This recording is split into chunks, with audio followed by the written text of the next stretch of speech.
Değerli dinleyicilerim, bu korku hikayesinde bir öğretmenin yeni atlandığı bir köyde yaşanan paranormal olayları anlatacağım.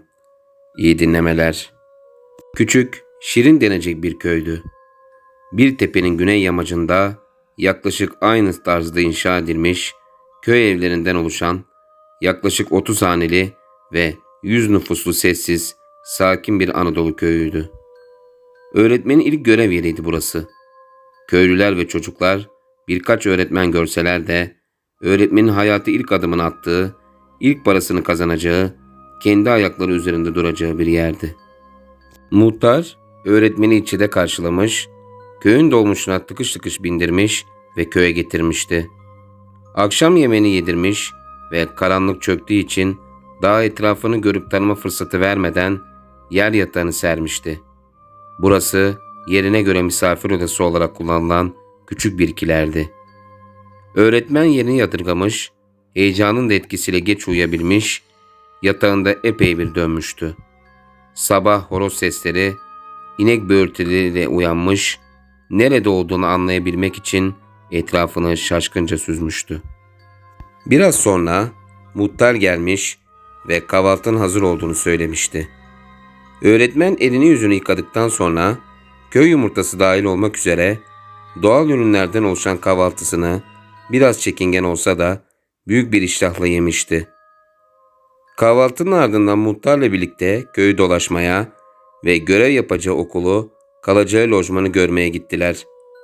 Saçak altlarında güneşlenen köylülerle tanıştılar ve köyün az dışında olan okula doğru yürüdüler. Okul büyük bir bahçe içinde tek derslikten oluşan betonarme bir binaydı. Okulun tuvaleti dışarıda bahçenin bir köşesine kondurulmuştu. Kalacağı lojman ise 2 odadan ve bir mutfaktan oluşan küçük sayılabilecek bir binaydı. Evin tuvaleti içindeydi. En azından şimdilik iyi olan buydu. Zira gecenin bir vakti üstelik karanlıkta tuvalete dışarıya çıkmayı hiç istemezdi. Ayrıca okulların açıldığı Eylül ayı epey bir serin havaya denk geliyordu. Rakım olarak da yüksek olan köyde zaten ceketler ve kazaklar çoktan giyilmeye başlamıştı.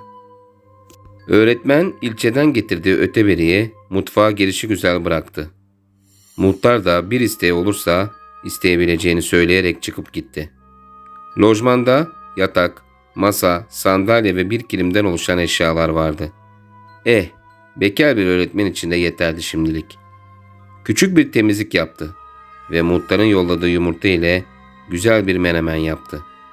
Çayını da demleyip cam kenarına kurduğu masada iştahla yedi.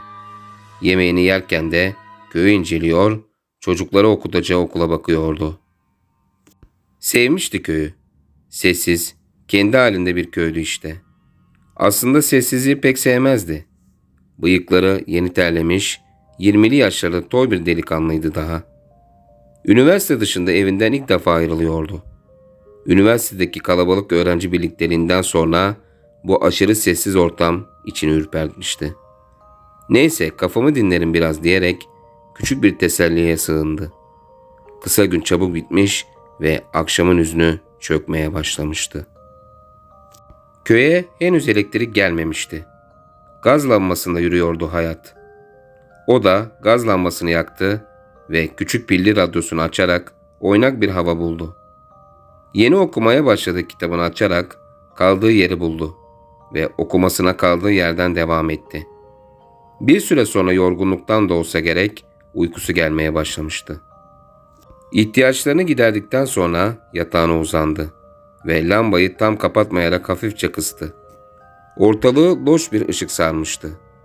Bir süre öylece yattıktan sonra dalıp gitti. Ne kadar uyuduğunu bilmiyordu ama sıçrayarak uyandı. Her taraf zifiri karanlıktı. Lambanın gazı bitmiş, sıkıntılı ve boğucu bir karanlık odaya hakim olmuştu. Camdan dışarı baktığında aynı şekilde köyün de karanlıklar içinde olduğunu ve tek bir ışık dahi görmediğini fark etti. Yüzünü okula döndüğünde ise korku ve şaşkınlığı aynı anda yaşadı.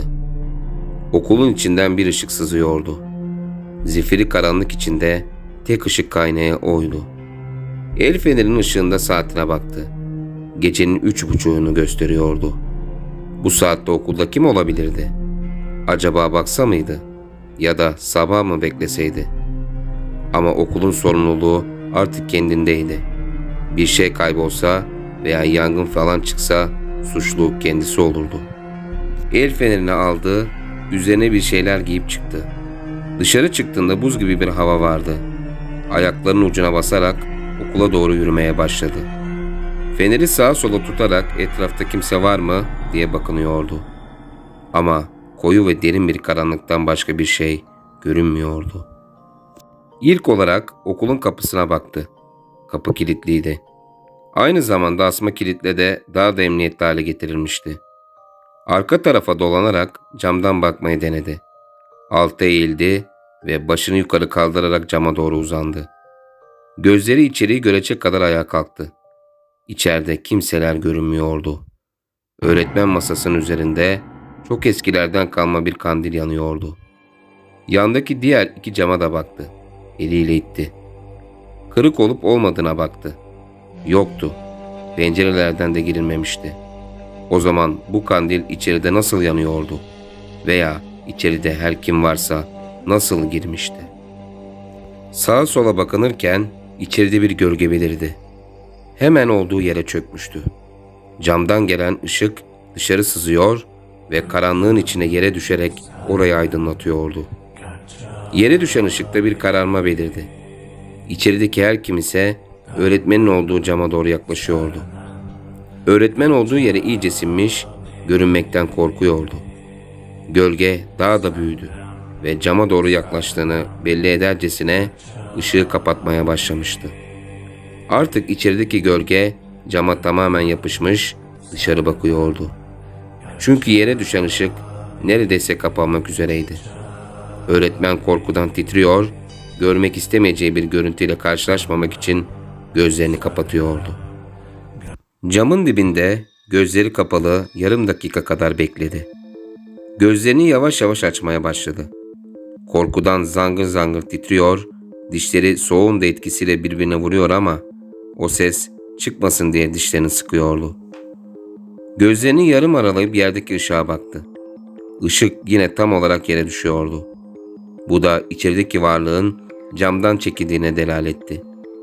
Bir süre daha da öyle bekledi. Beni gördü mü acaba? Her kim ise ya elinde bir silah ya da bıçak varsa ve beni öldürmek için bekliyor veya dışarı çıkıyor diye karamsal düşüncelerle saniyeler içinde kafasından bin bir türlü şey geçiyordu. Artık kaderine razı biraz daha bekledi. Bir taraftan da merakını yenemiyordu. Tüm cesaretini topladı ve yavaşça yukarı cama doğru tekrar uzandı.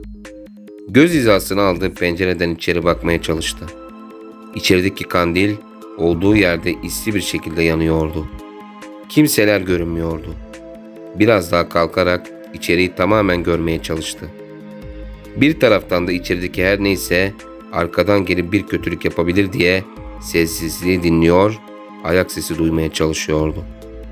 Biraz daha cesaretlenerek ayakları üzerinde yükseldi ve camdan her tarafı görmeye çalıştı.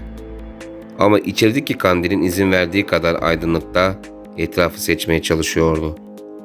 Öğretmen masasının üzerinde bir beyaz örtü dikkatini çekmişti.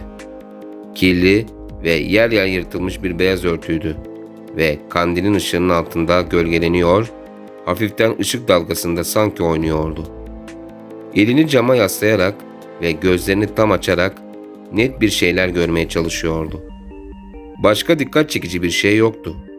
Tekrar kandilin solgun ışığına bakarken birden pencerenin iç tarafındaki zeminden bir şey yükselerek tam karşısına dikildi ve o anda bir çift simsiyah ve kocaman bir gözle karşı karşıya kalmıştı. Donup kalmıştı adeta. Sesi çıkmıyor, olduğu yerde kıpırdayamıyor, sanki nefes bile alamıyordu. Tek hareketli yeri delicesine vuran kalbiydi. Ama bu tempoda atmaya devam ederse o da duracaktı. Karşısında korkunç bir görüntü beklerken nur yüzlü bir ihtiyarla karşılaştı. Aslında tam bir ihtiyar da denemezdi. Uzamış sakalları biraz beyaz düşmüş, saçları da aynı şekilde uzun, ara ara beyazlamış, ve ensesinden dökülüyordu. İri bir görünüme sahip ve dinç duruyordu. Üzerindeki elbiseler askeri bir üniformayı andırıyor ancak her tarafı dökülecek kadar yırtıktı. Bir süre öğretmen dışarıda, yabancı içeride, aralarındaki camda göz göze bir müddet bakıştılar. Etkileyici bakışlar karşısında öğretmen daha fazla dayanamadı ve kendinden geçmişti. Uyandığında hava aydınlanmak üzereydi. Hemen toparlanıp biraz da korkuyla içeriye baktı. Kimseler görünmüyordu. Ne bir ışık ne bir kimse vardı. Tıpkı okulu terk ederkenki görüntü öylece duruyordu içeride. Okulun kapısına koştu ve kilidin hala aynı şekilde kapalı olduğunu gördü. Anahtarlarıyla açıp etrafı kolaçan ederken içeri girdi. Kalbi gecedeki gibi delice atıyordu. Sınıfa girdi ve olağanüstü hiçbir şey göremedi. Sanki gördükleri bir hayal, hatta kabustu. Galiba beyninin oynadığı bir oyundu bu, dedi. Korkunç bir rüya gördüm ve buraya kadar sürüklendim. Ama asla uyurgezerlik gibi bir hastalığı yoktu. Ama gece gördükleri inanılmaz görüntüden şu an için eser yoktu. O zaman bu nasıl olabilirdi? Öğretmen koltuğuna çöktü ve düşünmeye başladı. Ancak bir anlam veremiyordu. Tekrar kalktı ve lojmanına doğru yürümeye başladı. Sıkı bir kahvaltı edecek ve gördüklerini veya gördüğünü sandıklarını tok karınla analiz edecekti. Çayı ocağa koydu. Birkaç dilim peynir çıkardı ve muhtarın verdiği köy ekmeğini ısıtmak için sobaya koydu. Soba sönmek üzereydi. Tekrar tutuşturmak gerekiyordu. Birkaç parça dal parçası getirdi ve yakmak için kağıt aradı. Elindeki kitaptan başka kağıt yoktu. Kömürlüğe gidip baksa iyi olurdu. Kömürlüğü açtı ve gözünün karanlığa alışmasını bekledi. Bir müddet sonra içeride çuvallar içinde duran dosyaları ve yakılması için bırakılmış tonlarca kağıt buldu. Daha sonra da lazım olacağı için çuvalın birisini sırtladığı gibi lojmana geri döndü. Çayı demleyip tekrar altına su çekti.